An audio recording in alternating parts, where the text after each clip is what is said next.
Hey there, it's Dusty with yet another Reddit story for you. This one is, am I the astronaut for telling my fiancé I will cancel the wedding and break up with her if she invites her friend to the wedding? My fiancé, 25 female, and I, 25 male, have been together for 4 years and we're going to get married this November. My fiancé is also close friends with Sarah, 25 female. Back in high school, Sarah and I were really close friends. I did ask her out, but during our first time, I kind of got stage fright, and Sarah said she did not want to proceed with it anymore. I realized over the next few weeks that Sarah had told our entire friend group about how small I was. For context, I'm a grower with an average size, but it's really small when it's soft. Looking back, it was typical high school bullshit everyone goes through, but at that moment, I really felt embarrassed and humiliated. And also because Sarah and I were really close friends from childhood and she just ghosted me after that incident. Time out. This is the second story about being a grower, not a shower, that we've actually read in the past few months. This is not the same one that we read.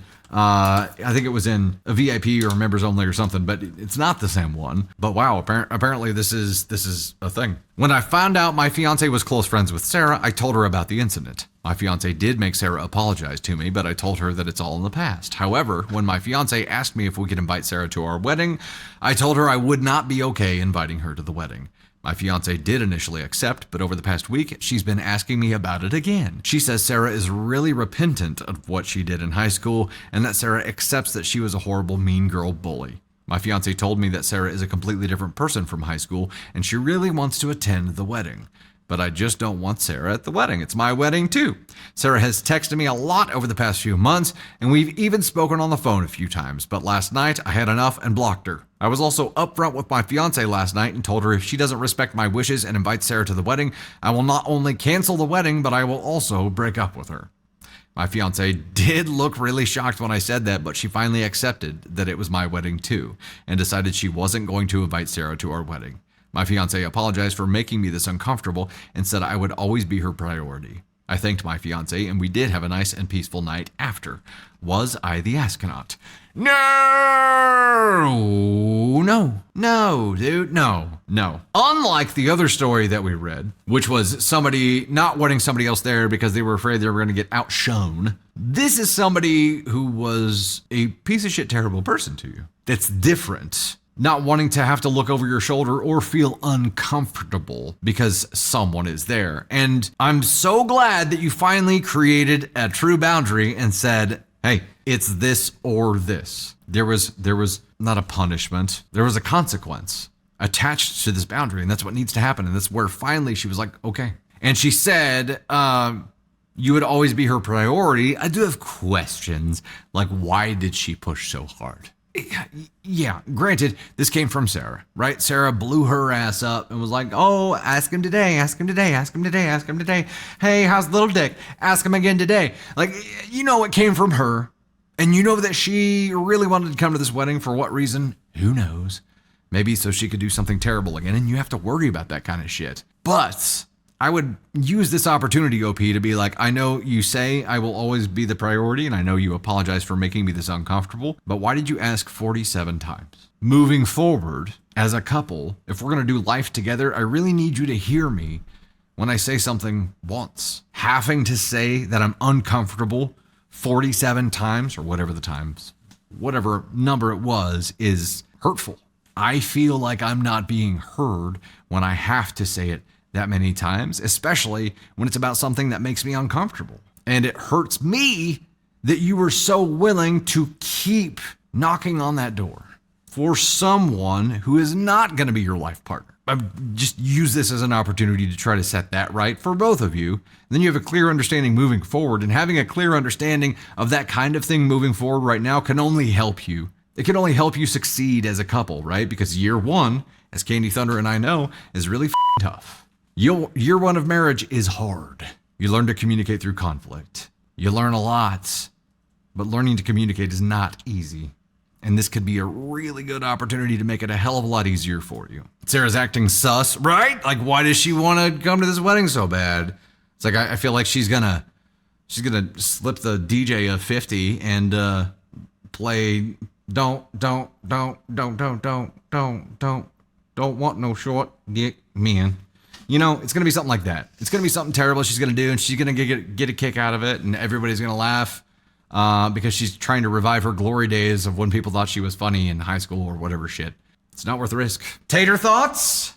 I think, and I said this in chat, but bullying trauma, like, never goes away. Like, what you felt in that moment when you were being bullied, when people were making fun of you, talking shit on you, talking down to you, like that, you learn to deal with your trauma, but the feelings that you felt in that moment never go away. And the body keeps the score. Yeah, to think that someone, the person you're marrying, knows that story, knows how you felt. Clearly, they were never bullied, or they would get it. They feel that, and still want to invite them to a day that is about the two of you, knowing that it would make you uncomfortable, is a shit fucking move. Like, I would feel completely blindsided and disrespected by my partner if they wanted to invite someone that bullied me to my wedding. I would feel, at that point, it's not our day, it's her day. Yeah. And there's too much risk involved. Right. Period. But if Sarah had successfully convinced OP's fiance to keep pushing here, like, she would have won her. She would have won her over as a person away from OP. Right. And maybe that was the game. Maybe that was the goal. But having to go like this hard, set the boundary this hard for the person that's supposed to understand you, the person that's supposed to get you, the person that's supposed to respect you. I don't know. It just rubs me the wrong way. I don't like it. I don't like that she even asked if she could be there in the first place, knowing the history and knowing how she made him feel. Yeah. And someone said earlier, like, when that happened in high school, that's, for guys, that's a defining moment. Oh, like, that's a big for deal sure. for teenage guys. Yeah. And, like, that's everything. And to have that be It's like what his trauma was about that's, like I said, you don't ever forget how you felt in that moment. You don't ever forget the humiliation that you had. And I don't know. The fiance rubs me the wrong way in this one. Her being persistent in inviting a high school bully it bothers me. Yeah. And that's my trauma talking. Like, not, she ended up like dropping it. She's not coming, but I don't know. I think she went too far. I think she went too hard with asking. Agreed. And I think that's worth a conversation now for you, OP. Yeah. I think it's not over now. Now you need to be like, okay, we've solved that issue. Now let's talk about what happened and why it happened and how we can prevent this from happening again. Right. It doesn't feel like a loving partner because she kept persisting. Like, that's the part where you're like, no, like, I said no. Like, what more do you need to hear from me? No means no. Now, Sarah annoying the shit out of fiance to get her to ask him and to badger him. I'm sure that was a thing. I'm sure of it. But fiance has to have some boundaries here too and be like, no, I will not encroach upon my partner's boundaries for you. Right. Sorry. Exactly. And that's what I think. Like, there's times when I protect, his peace and things that he doesn't even know. Not that piece. PEACE. Let me just clarify. There's times when I protect his peace because I don't want to disrupt his day. I don't want to disrupt his life. And I don't want other people doing that either.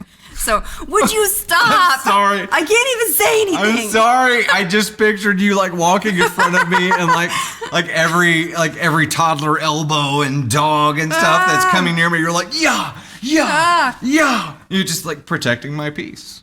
It's like the seatbelt thing where you're like, kids are in the front seat and you're like, yes. But mine's down here, yeah. This is my life, y'all. This is my life. Don't tell me you all didn't think the same thing when she said, no. Protecting his peace. They knew what I meant. Come on. They knew what I meant. No. This can't just be me. They knew what I meant. It can't. No. Okay, sorry. It is just But me. if I have to protect both pieces, I will do that. I will protect it at all costs. They may take our lives. It's just you. But they will never take our penis. Read your Bible, Candy. Killian. Oh my gosh, I love you all so much. I love it.